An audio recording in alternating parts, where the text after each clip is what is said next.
दोस्तों, दशानन रावण के बारे में तो आप सभी जानते होंगे। रावण एक परम ज्ञानी राजा था। बहुत से लोगों को यह पता होगा कि सिर्फ सीता के अपहरण के कारण ही राम के हाथों रावण की मृत्यु हुई थी। लेकिन इसके पीछे पौराणिक कारण कुछ और भी है। दोस्तों, यह उस समय की बात है जब भगवान शिव से वरदान और शक्तिशाली खड्ग पाने के बाद अहंकारी रावण और भी अधिक अहंकार से भर गया था। वह पृथ्वी से भ्रमण करता हुआ हिमालय के घने जंगलों में जा पहुंचा। वहां उसने एक रूपवती कन्या को तपस्या में लीन देखा। कन्या के रूप रंग के आगे रावण का राक्षसी रूप जाग उठा और उसने उस कन्या की तपस्या भंग करते हुए उसका परिचय जानना चाहा। काम वासना से भरे रावण के अचंभित करने वाले प्रश्नों को सुनकर उस कन्या ने अपना परिचय देते हुए रावण से कहा कि हे राक्षस राज, मेरा नाम वेदवती है। मैं परम तेजस्वी महर्षि कुशध्वज की पुत्री हूँ। मेरे वयस्क होने पर देवता, गंधर्व, यक्ष, राक्षस, नाग सभी मुझसे विवाह करना चाहते थे।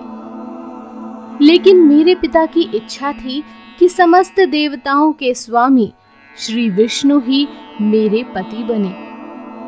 मेरे पिता की उस इच्छा से क्रुद्ध होकर शंभु नामक दैत्य ने सोते समय मेरे पिता की हत्या कर दी और मेरी माता ने भी पिता के वियोग में उनकी जलती चिता में कूदकर अपनी जान दे दी।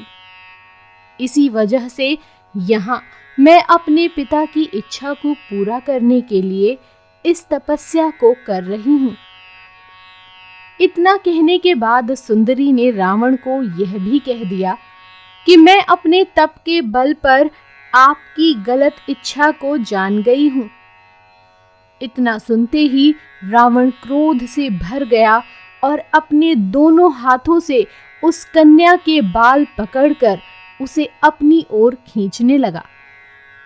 इससे क्रोधित होकर अपने अपमान की पीड़ा की वजह से उस कन्या ने दशानन को यह श्राप देते हुए अग्नि में समा गई कि मैं तुम्हारे वध के लिए फिर से किसी धर्मात्मा पुरुष की पुत्री के रूप में जन्म लूंगी।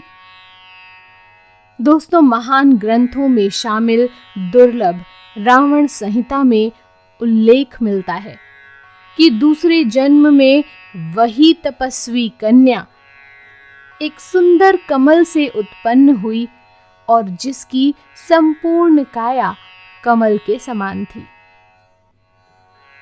इस जन्म में भी रावण ने फिर से उस कन्या को अपने बल के दम पर प्राप्त करना चाहा और उस कन्या को लेकर वह अपने महल में जा पहुंचा, जहां ज्योतिषियों ने उस कन्या को देखकर रावण को यह कहा कि यदि यह कन्या इस महल में रही तो अवश्य ही आपकी मौत का कारण बनेगी।